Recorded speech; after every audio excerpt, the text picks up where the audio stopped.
guys, welcome to Scarlett's AMC journey. This is Scarlett. And this is your little sister Maisie. Good girl. I'm Mummy. And who's next to you? Daddy.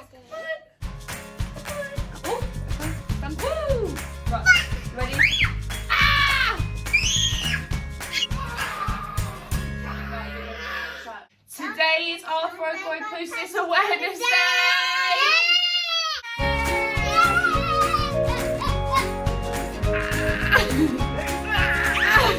What can I do if I have an Arthrogryposis day?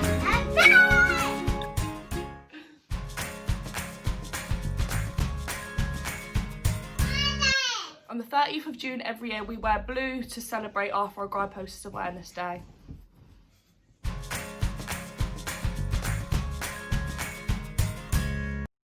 Arthrogryposis multiplex congenita means multiple joint contractures present at birth.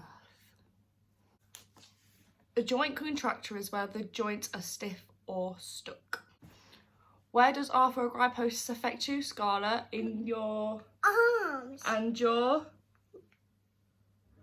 Arms. and your Hands. Good girl. More than 3 joints in 2 different areas of the body have to be affected to be able to be diagnosed with arthrogryposis. Arthrogryposis affects 1 in 3,000 babies every single year.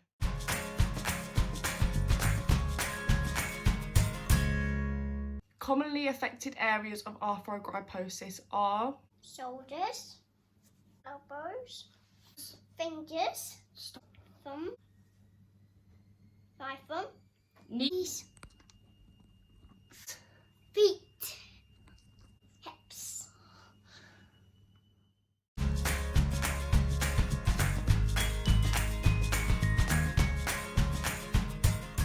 Like I've mentioned in previous videos, Scarlett's form of arthrogryposis is something called amyoplasia, which affects 1 in 3 children that are diagnosed with arthrogryposis. This is non-genetic. A lot of it is caused by lack of fetal movement in the womb. Arthrogryposis is normally diagnosed when mum is pregnant and they're having scans, and they normally find out that way, or they'll find out at birth like I did with Scarlett. I didn't find out until Scarlett was about 2 hours old that she had arthrogryposis, and it was around when she was about 5 days old we found out that she had amyoplasia, which is a form of arthrogryposis. This is Scarlett when she's about 2 days old. As you can see by her hands, they are both very curled in. You can tell her left wrist is a lot more curled in than her right. Scarlett has been splinted since she was about 4 days old. She had wrist splints at first to help get her wrists into more of a straight position. Then when she hit about 6 months, she had elbow splints so she could bend her elbows. This is Scarlett's first ever splint that was made for her left hand, which was made in neonatal by an occupational therapist. Here's Scarlett just chilling with her splint on. In this photo, Scarlett had come home. She was about 5 weeks old here and she is wearing both of her splints. This is Scarlett when she's about 9 months old, wearing her elbow splints and her wrist splints. I don't actually have a photo of her from when she was 6 months when she first got these. Stopped giving her splints because she was kicking off every time they wanted to put them on her. That's when they decided to refer us to plastics and then go forward with doing surgery on Scarlett. We ended up getting referred to a hospital 2 hours away from here for a specialist. We go 2 hours away to go to the hospital, don't we? Yeah. We have to drive a long way. Yeah. But yeah, she's had multiple surgeries. How many surgeries have you had? 3. Have you? Yeah. Do you want to tell everyone where they have been? Oh, where you had them on your body? Do you want to tell everybody?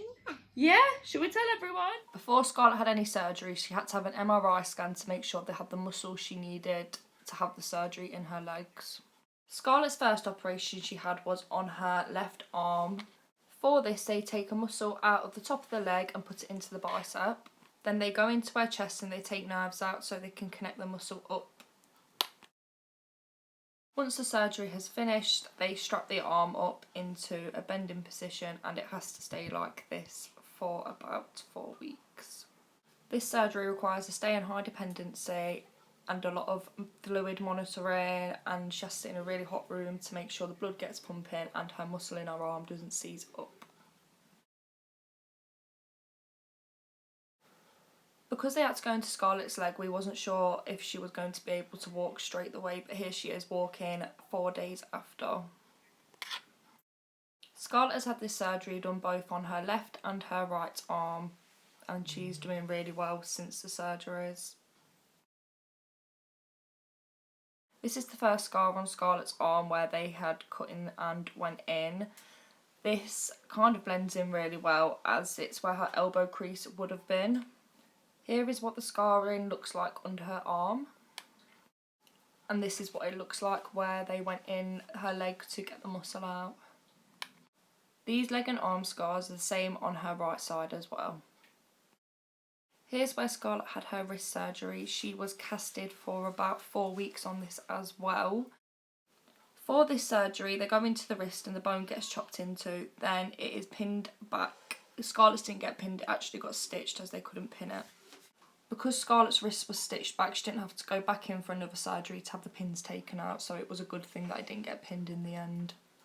The scarring on her wrist for this isn't too bad. It's only under her wrist and on top of her hand and a little mark as well. And here is a little before and after shot of what her wrist looks like and how much it's improved it.